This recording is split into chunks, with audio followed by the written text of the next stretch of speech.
أعوذ بالله من الشيطان الرجيم بسم الله الرحمن الرحيم الحمد لله رب العالمين الذي هدانا لهذا وما كنا لنهتدي لولا أن هدانا الله والصلاة والسلام على أشرف الأنبياء والمرسلين شفيع ذنوبنا وطبيب نفوسنا وحبيب قلوبنا أبي القاسم محمد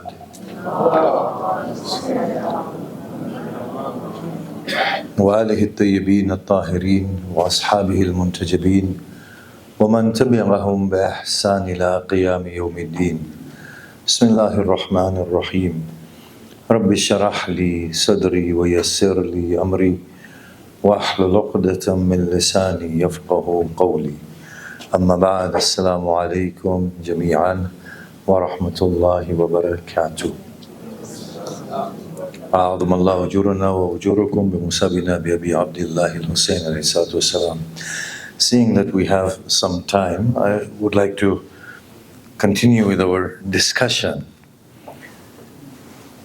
that as we age, naturally our bodily orientation relents and our spirited side emerges, and that's a natural process. So we go from a stage of insecurity, and as we age, we find we become more and more secure within ourselves. From the need of validation from others, we begin to find that we do not require validation from others. From a state of insecurity, wealth insecurity, we begin to become charitable and begin to rely upon Allah in a more prominent and a forceful manner. As opposed to anger, there is clemency. As opposed to vengeful want of revenge, there is forgiveness and softness in the heart. All these processes take place in us, and that is why asking for a long life is a huge mercy. It's a good thing, and for Allah to give us a long life is a huge mercy. So several processes occur within us. As we age, we see change. And so we naturally get used to changing circumstances, that there is no permanence. As we suffer, our souls become more and more refined, whether we like it or not. As we see the loss of near and dear ones, we begin to understand that no, we are on our way to another world. And I've seen many people in my life, those noble souls, that as they age, they become enlightened, they become people whose innocence is reclaimed by them. And when you see a person and you watch them and then you see how they look, you know that their death has approached. They begin to glow, and you know now they're going to die. And I've said to people, I see a glow on your face, and this is the glow of death. I've said to them, this is the glow of death, and the person has smiled and said, yes, it is my time to go. I've met these souls as well, and I've met people who have become so innocent, from angry people who couldn't stop talking about others all the time, whinging and complaining. And then I did not meet them for a while. I can't say the gender, he or she, obviously. You know, I don't choose, I'll get in trouble. So then I went and saw and met, and I found such innocence. And I said, yes, you are going to go now. I mean, people don't feel happy when you tell them you're going to go, but these are the people to whom I said, you're going to go now, glad tidings to you that your God has prepared you for His meeting, and they are happy. They are so happy that we will leave this world and go. I want to share something with you. I want to try and not give away to anybody here. None of you know this person, or anybody back home, or nobody. I hope nobody has retained the memory of this event. So there was a person. He had a habit of consuming alcohol. And I remember as a young man, I would go and sit with him, and he served beautiful food. So I would eat food, and he would just down his cans. And even when I went into religious education, I would go and visit him. He was a very, very, very nice person. The thing with him is that he didn't understand much. He was a very simple person. He had this habit, as did most of our elders back in the day. Not trying to, but they were very nice people. So I came back from Iran, and I was told he's on his deathbed. Now, before that, he would come to the mosque, of course, smelling of whatever he smelled of, and then the mosque would say to him, well, we're not going to allow you in. So on the day of Ashura, he would make a special attempt not to consume anything. And I know how difficult it was for him. And I was in my religious education, I knew how difficult it was for him to do that. So I would always say to him, well done, this is so good. Then would go and visit him, and he said, nah, I have to compensate for everything. So I went to him, and I said, how are you? He said, I'm well. He said, light up, let's smoke. I used to smoke in those days. I said, what about the other thing? He said, nah, I've actually left it. Now my time is to go. So I thought for a few days, let me not. I said, that's wise. So I got out of the house and I said to his children, you'll give me a call tomorrow. He's going now. He's not going to stay for long. So the next day I called them. I said, what happened? He said, no, he's still around. So that was a Monday. So I thought, right, he's lived. I said, how does he feel? He said, yeah, he's talking with everybody, laughing, smoking.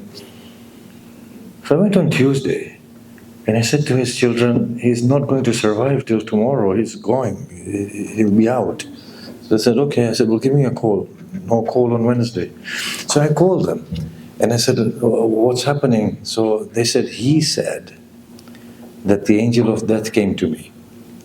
And I said to him in a very sort of crude manner in which we speak, in our language, right?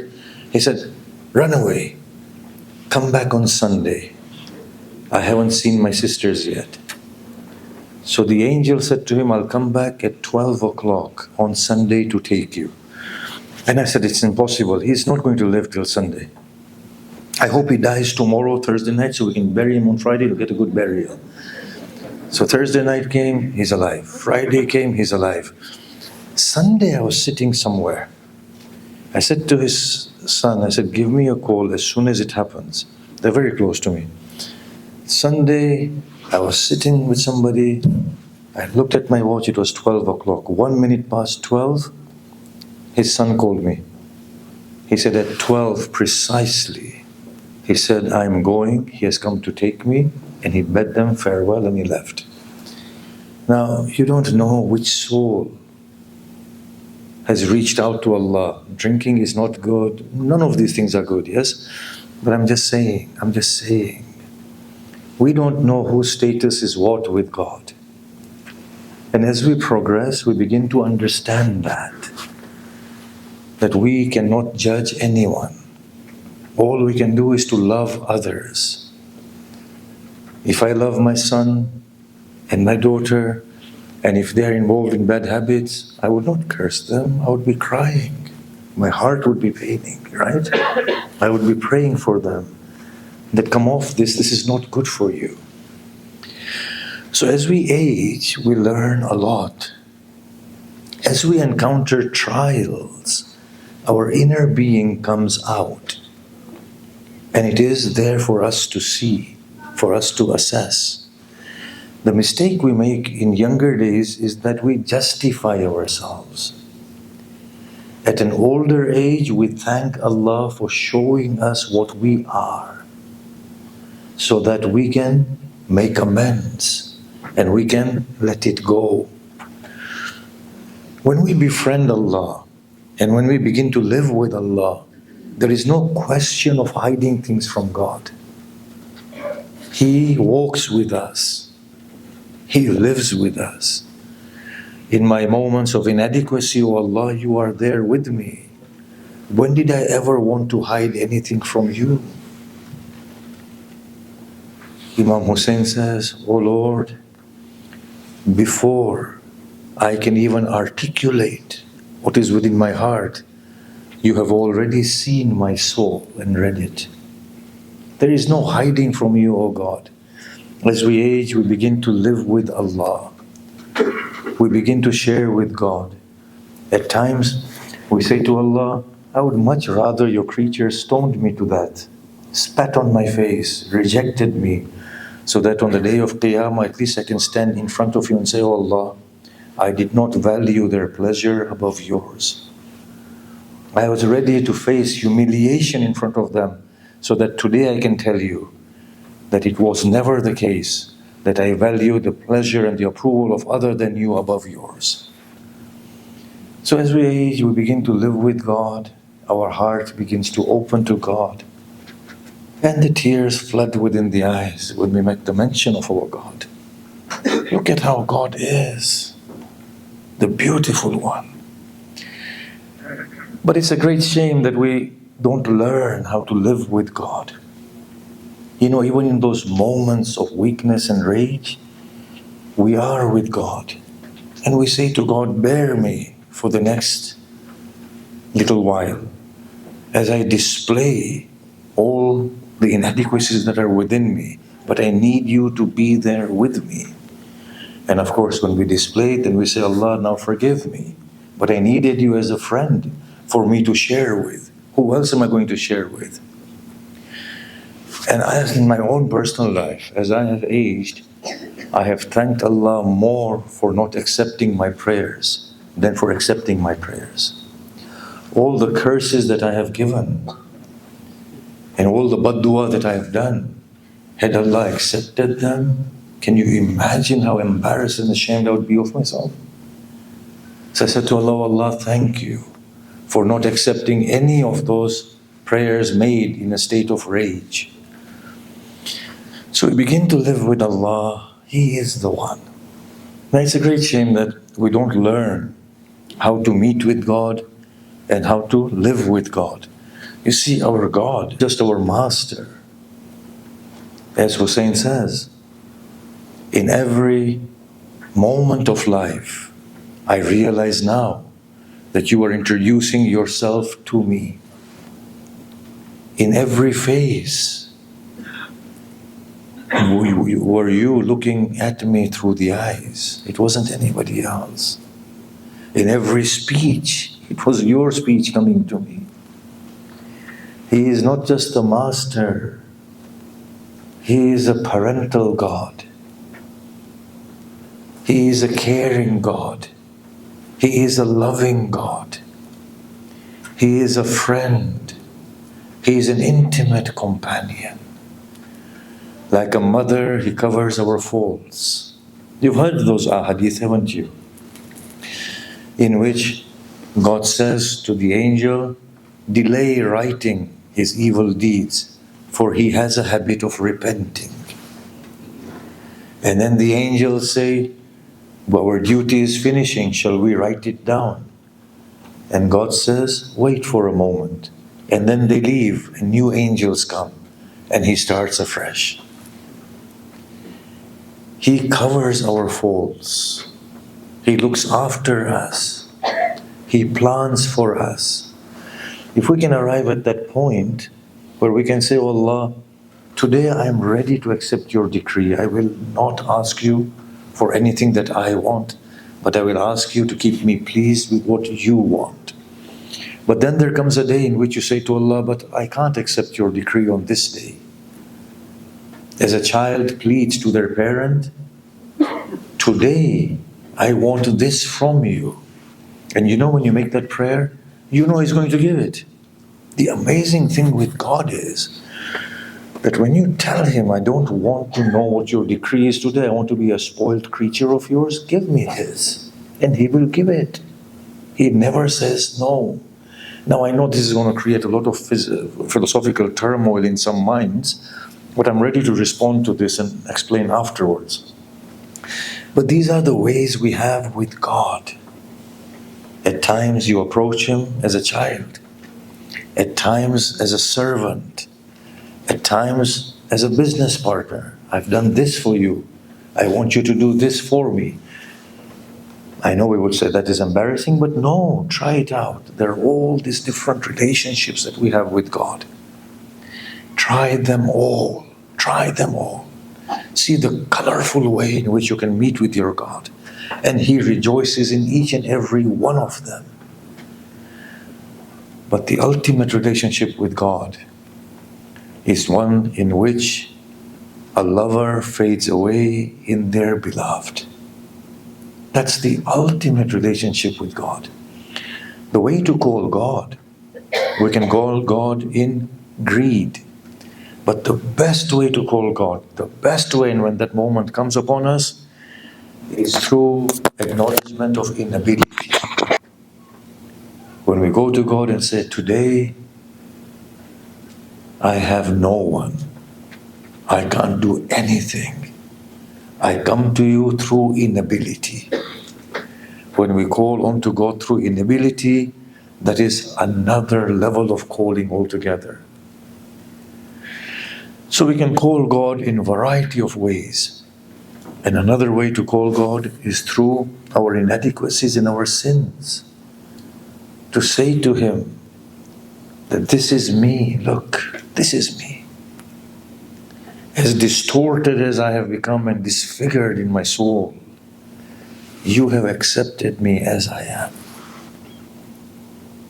I expect nothing less from you, my God, than to forgive me, for you are God.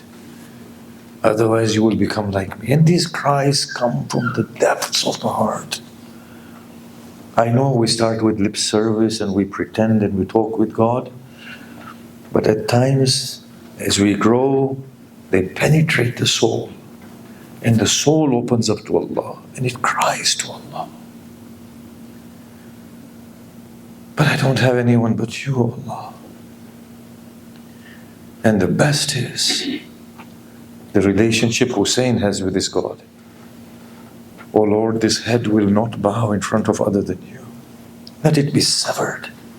Let me bear witness to my love for you by having it torn from my shoulders, but not giving in to other than you. So such are relationships that we have with our God. Now sometimes we do approach God and you say, look, this is hurting me. You are seeing what is happening to me and it is hurting me. And I want you to see this. And I want to share it with you. Of course, God heals the inner pains and brings us to a next level of our existence. But meet with God at every level. Now, as we begin to become godly, we begin to lose concern of this world. It doesn't matter what anybody thinks of us. It just doesn't mean anything. It doesn't matter. Wear broken slippers and walk.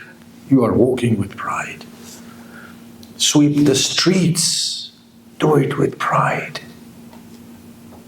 On the day of Arafah, when we go to Hajj, he said, look, today's day is in which your Lord finds you beautiful when He sees dust covering your face.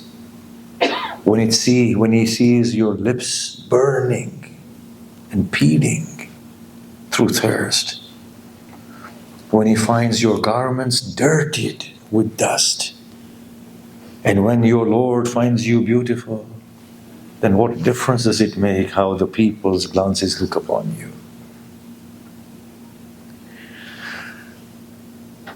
Be with Allah. Let Him find us beautiful. Let us grow. Lose this yearning for the kingdom of Solomon. Lose this yearning for life, and may He give us long lives. Lose this want of approval of the people. Lose this fear, but more than everything else, have hearts that forgive one and all. Just forgive one and all. Because that hurt that we carry inside there, and this inability to forgive, that is the ultimate alienation from God. Now, you've heard this, and so have I, even though it might not have transpired, but it adequately depicts what Hussain was all about. We saw that when Hur came to Hussain, Hussain embraced him. I would say to Hur, I would rather put you to death That is how I am feeling inside. I'm feeling terribly hurt and offended at what you have done. But we find this other narration that some narrate, and I'm saying it adequately depicts what Hussain is all about. That when they circled in on Hussain, Salamullah alayhi, a person sees the glow on his face, the serenity about his being, his lips moving in the praise of God. He's suddenly reminded that this is a holy man. He says to him, do you have or do you find forgiveness in your heart for me at this moment? And Hussain says to him, I forgive you. That is the ultimate. Forgive, let go. Wish everybody well. I know I'm going to get angry at you if you irritate me after the majlis. But immediately after that, go inside and say, this was wrong. Seek forgiveness. That's how we are. We're going to get angry, but we need to seek forgiveness straight away. We need to forgive, not hoard things in this heart. There should be no malice. And that is a condition of entering within the folds of God. وَنَزَعْنَا مَا فِي قُلُوبِهِم مِّنْ غِلٍّ. And we will extract every ounce of rancor and malice from their hearts before they are admitted within the folds of God. So with that, I will say then, forgive me if I've said anything wrong, and let go of whatever. I'm sure you don't have any ill feelings towards me. I'm not the sort of person anybody can have ill feelings to. That's a state of my arrogance. So forgive me and please pray for me. Here are people who were with 18 men from their families. And people who had come to help them. Now, when we lose a dear one from our family, you know how much it pains. And you know that there is no relief from the grief and the heartache. These are women and children who have lost so many in a few hours. And not only lost them, they have seen their bodies mutilated in front of them. They have seen their chests wounded. And what can you say of a mother who has witnessed the neck of her 6-month-old baby torn from ear to ear? These are these women who are making their pain a means to their God. Hussain falls from his steed. For a little while, his steed circles him in order to ward off the blows. Seeing that he will not be able to save his master, he makes way for the tents, galloping and neighing. It is the steed of your father, O Sakina. Let us take news. He may have brought back some water. When Sakina looks at the steed, she sees its stirrup cut, the saddle turned, the mane of the horse dripping with the blood of Hussain. O Zuljana, where have you left my father? O Zuljana, did they give him a drop of water, or was he beheaded upon the burning thirst? As she is lamenting, there is a cry, Hussain has been killed. After his martyrdom, his body is plundered to the extent that he has a ring which is not being removed, so his finger is severed. After this, like beasts, they make their way towards the tent to plunder the tent. It is said here that they came with such ferocity that 4 to 6 little children were trampled beneath their feet and died. Everything was snatched and taken away. Zainab ran. A man subdued her, hit her with the knot of his spear. She fell to the ground. As Zainab awoke, she saw Sakina of Hussain ahead of her. She went to Sakina. Sakina awoke and she said, "Oh aunt, do you have a cloth by which I cover my head? Your aunt is as deprived as you are, O child. Let's go back to the tents and take news of your ailing brother."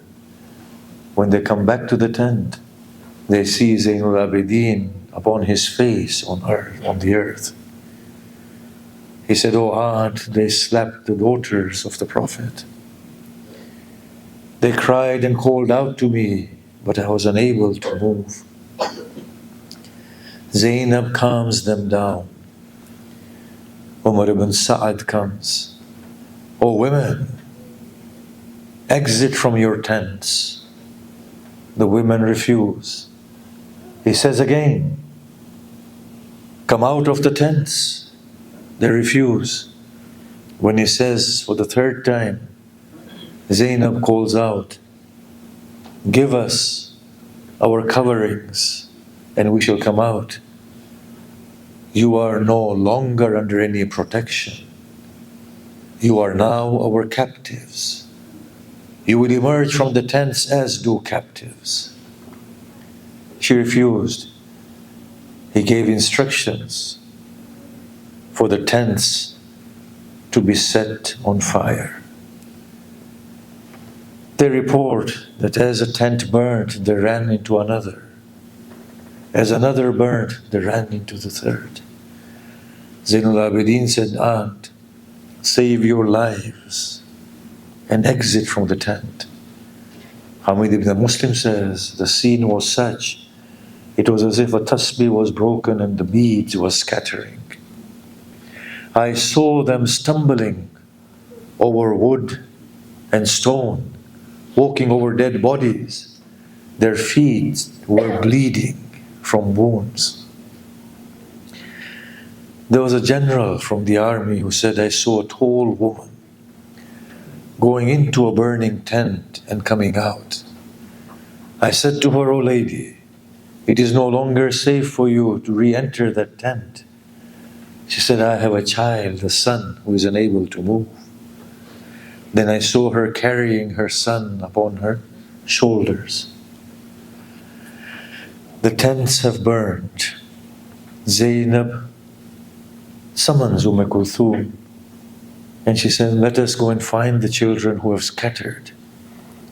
They gathered the children, and as they looked, they saw 2 little children in embrace of each other. When they tried to wake them up, they saw that they had lost their lives through fear and thirst, and possibly beneath the hooves of horses. The pain was unbearable. They cried out aloud, 'Oh grandfather, oh father, come and see what has become of your daughters.' Then Zainab says, 'Kulthum, do you see Hussein's little daughter?' Kulthum says, 'No.' 'Sakina, where are you?' There is no response. And they narrate the sentiment. She looks towards the Alqama, Abbas. 'Has your Sakina come to you?' The Alqama is silent. She looks towards where the bodies are placed. Akbar. The Maqtal is silent. Bewildered, Zainab runs in a direction. 'Sakina, where are you?' And she finds a body upon which Sakina sleeps. She gently awakens Sakina. She says, Sakina, come with me. Aunt, do not separate me from the body of my father. But how did you come in this direction? She says, oh aunt, when my garments caught fire, and when my face was slapped, and when my earrings were snatched, I called out, oh Father, where are you on such a night? Why have you abandoned your Sakina? And I found this body. Umar ibn Sa'd gives orders. He is an outlaw, trample upon his body. The extent to which they mutilated Hussein's body is this, that the people responsible for trampling it, they went to Ubaydullah ibn Ziyad.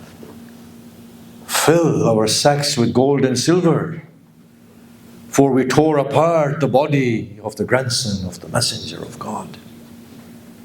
Umar ibn Sa'd, they said, oh Ubaydullah ibn Ziyad, had you placed your hand on Hussein's chest, it would have appeared as soft as kneaded dough. They mutilate Hussein's body. Zainab gathers the little children, the frightened women. They are complaining to her. She calms them down. Umar ibn Sa'd heard that 2 girls had died due to thirst. He summons the wife of Hur, gives her some water to take back to the tent of Zainab. As she approaches Zainab, Zainab recognizes her and says, great is my sorrow at the death of Hur. She said, may 1,000 Hur be sacrificed for your Hussein. I have brought some water. And Hussein and Zainab's wounds started to bleed again, oh brother. You died upon a burning thirst. Zainab called on to Hussein's little daughter. She said, oh child, come and drink of some water. As she heard of water, she said, has my uncle Abbas come back? Matem Hussein.